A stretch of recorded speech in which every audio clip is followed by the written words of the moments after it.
25 साल पहले बड़े पर्दे पर एक फ़िल्म आई थी, कहो ना प्यार है, और इस फ़िल्म में आते ही धमाल मचा दिया था। जी हाँ, फैन्स के सिर पे बहुत ज़्यादा राज था इस फ़िल्म का। और अब 2025 में ये फ़िल्म री-रिलीज़ हो रही है। सिल्वर जुबली पर यानी 10 जनवरी को कहो ना प्यार है दोबारा से रिलीज़ हो रही है। और इसकी कहानी के लिए मैं थोड़ा आपको पीछे लेकर चलती हूँ। साल 2000 में ये फ़िल्म 14 जनवरी को रिलीज़ हुई थी, लेकिन अब दोबारा से री-रिलीज़ होने का कारण ये है, ऋतिक रोशन के बर्थडे पर 10 जनवरी को उनका बर्थडे है, और इसीलिए राकेश रोशन जो फ़िल्म के डायरेक्टर, प्रोड्यूसर और ऋतिक रोशन के पिता और अंकल भी हैं, वो इस फ़िल्म को री-रिलीज़ करना चाहते हैं। इसके अलावा मैं आपको ये बता दूँ कि जब कहो ना प्यार है साल 2000 में रिलीज़ हुई थी, तो क्या क्रेज़ था उस समय। ऋतिक रोशन का शानदार क्रेज़ था। डबल रोल में नज़र आए थे, एक रोहित जो इंटरवल से पहले का था, और उसके बाद राज। डबल रोल में एकदम कमाल कर दिया था। उनकी एक्टिंग, डांसिंग से लेकर डायलॉग, सब कुछ फैंस द्वारा पसंद किया गया था। इतना ही नहीं, फ़िल्म की जो लीड एक्ट्रेस थी अमीषा पटेल, उन्हें भी बहुत ज़्यादा पसंद किया गया था। लोगों ने, फैंस ने उस समय हाथों हाथ दोनों को लिया था, और फ़िल्म की जो कहानी थी वो भी बहुत ज़्यादा उम्दा थी, बहुत ज़्यादा अच्छी थी। उस टाइम यानी 25 साल पहले के टाइम को कनेक्ट करती थी।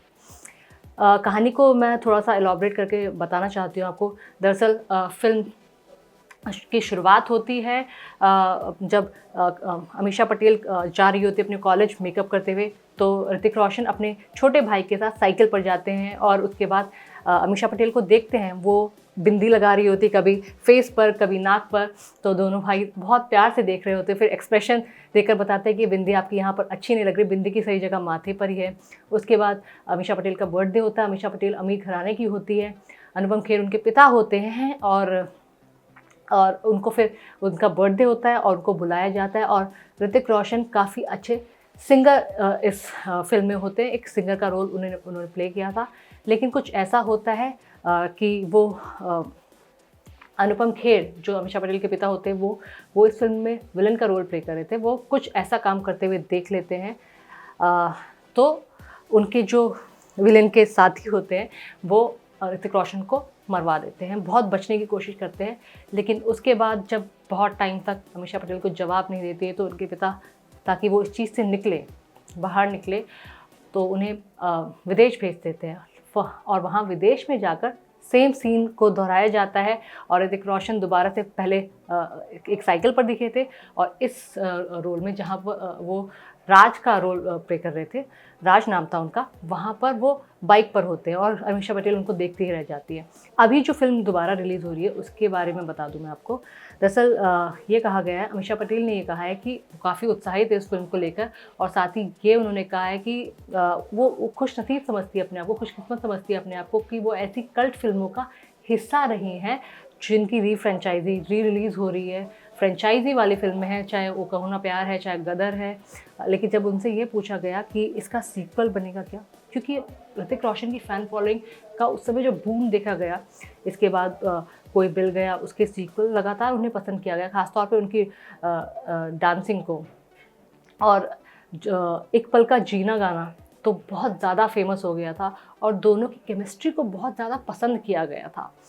तो अमीषा पटेल खुद भी कहती है सीक्वल के बारे में तो राजेश रोशन और राकेश रोशन ही बताएंगे, लेकिन उस फिल्म का जो हिस्सा रही हैं वो उनके करियर का, और डेब्यू फिल्म थी दोनों की, उनके करियर का एक तरह से कह सकते हैं बहुत बड़ा ट्विस्ट था, जो पहली फिल्म यानी डेब्यू फिल्म में ही उन्हें मिल गया था।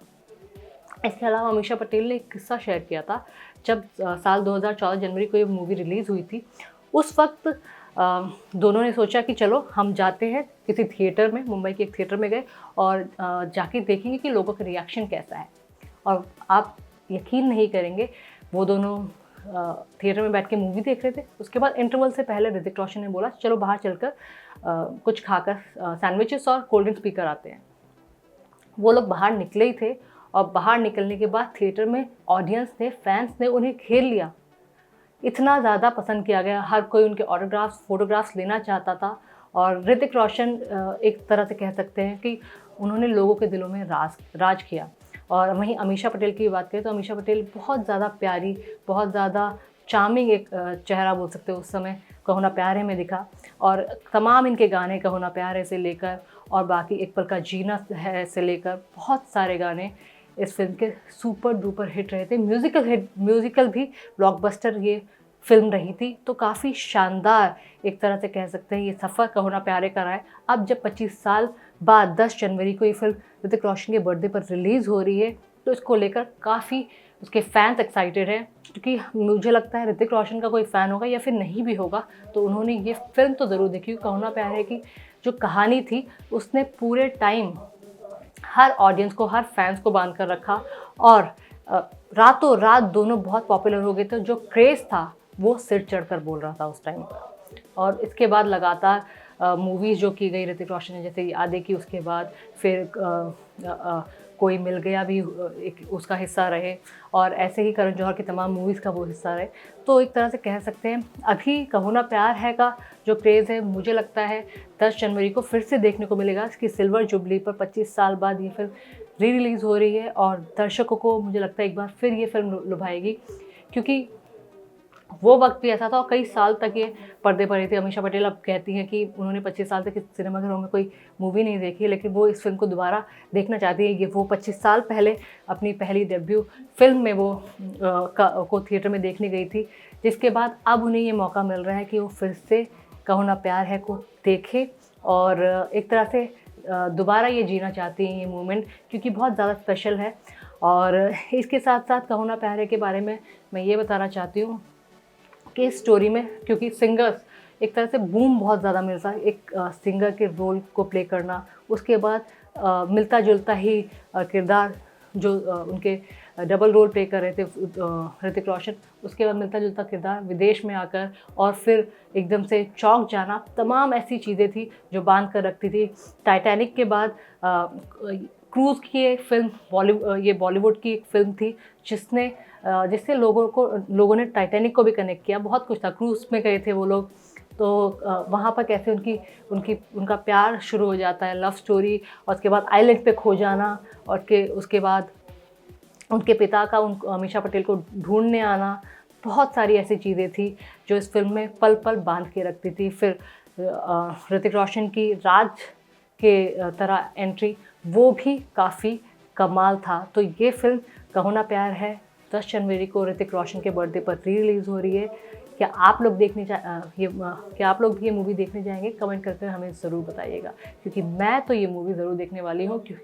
25 साल पहले भी बहुत छोटे थे हम लोग, लेकिन ये मूवी कई बार देखी गई है और फिल्म ने हमेशा हमेशा बांध कर रखा है, चाहे इसके सॉन्ग्स हो, चाहे फिल्म की पटकथा हो, उम्दा स्क्रिप्ट। ऐसा कोई भी मोमेंट नहीं था जब फिल्म आपको जाने देती है। हर मोमेंट पर ये फिल्म आपको बांध के रखती है, चाहे गाने हो, चाहे इसकी स्क्रिप्ट हो, चाहे डायलॉग हो।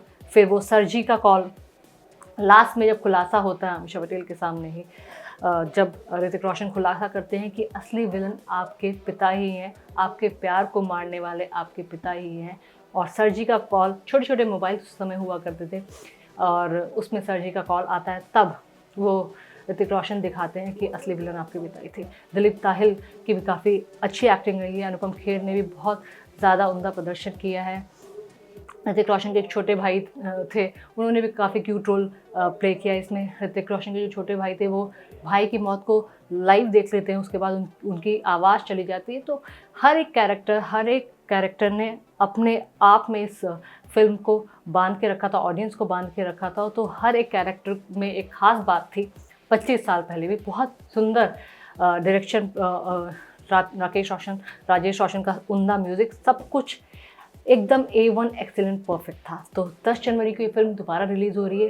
क्या आप भी ये फिल्म देखने जाएंगे? बताइएगा ज़रूर। नमस्कार।